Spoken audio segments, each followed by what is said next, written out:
Hi, it's Matt from Beko. Today we're going to go through one of the questions that we get about our dishwashers.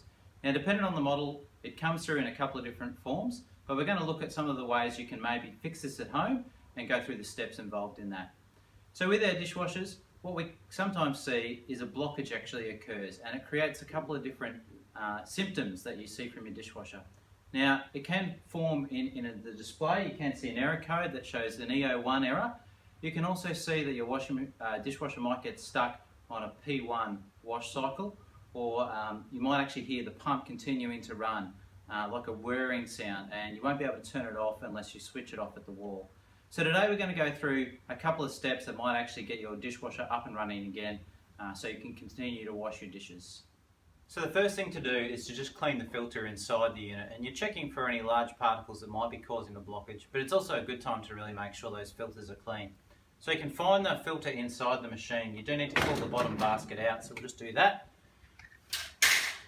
Now, to access the filter, it'll be located in the middle of the dishwasher. It's simply just screw out and then the whole filter assembly should just pull out like this.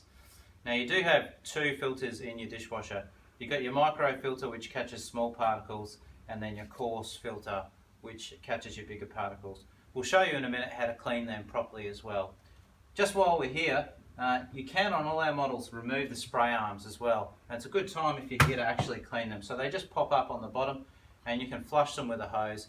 Gets out any debris that might be there, and it's a good way to make sure your dishwasher's nice and clean and doing a good job of cleaning your dishes.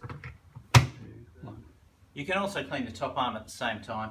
So to get that off, you do just need to turn the dial, comes off. And again, just put it under a tap and give it a clean as well. It's a good time to do it. And then obviously you do need to make sure it clicks back on at the top arm, otherwise you'll find that it falls off during the wash and won't continue to wash your dishes. We'll show you now how to just clean the micro filter and the coarse filter properly. Once you've got the filter out, it's a good time to give it a clean. So you've got a coarse filter and the micro filter. The coarse filter just comes out and give it a bit of a rinse. You can give it a bit of a wipe down too, just to get rid of all the debris. It's really important with your micro filter that you do give it a bit of a scrub with the scourer, both inside and outside. Even though it might look clean, it's important to get as much debris off that as you can to improve the dishwashing performance. Now, once you've given it a clean, you want to place that back into the dishwasher. It goes in the same way it came out. So just slide it in. Now, the really important step here is that you click it into place. If you don't click it into place, then that debris can actually bypass those filters, and then you'll find you have a decrease in dishwashing performance and your dishes will come out unclean. So it's really important that when you put your filter back in, you to click it back into place. Next, we're going to show you how to clear the spigot, the connection under the sink. It's the narrowest point of discharge for the water, so it's where commonly blockages do actually occur.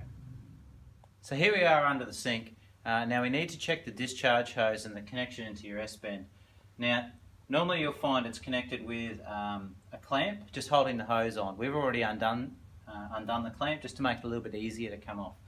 But you will need to pull this discharge hose off your S-trap. You'll find you've got a spigot that sits at about 45 degrees there as well. Now, there's two things we want to check. We want to check the end of the hose to just make sure it's nice and clear. So visual check of that. You'll often find that this is the narrowest point. So if something is blocked, then it's likely to be there.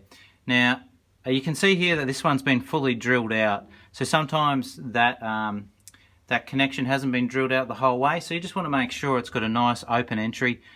We can easily visually see that this is clear. Sometimes these are set at a different angle, a little harder to see. So even just being able to poke down a screwdriver or something like that to make sure it's nice and clear and there's nothing caught in there.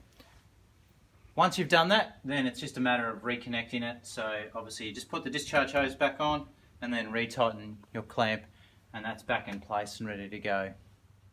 Now, the final step in this process is to try and remove any of the water that's returned back to the dishwasher. So if you have found a blockage, you will find that water has run back into the dishwasher, and there's a bottom flood pan that sits underneath where that water collects.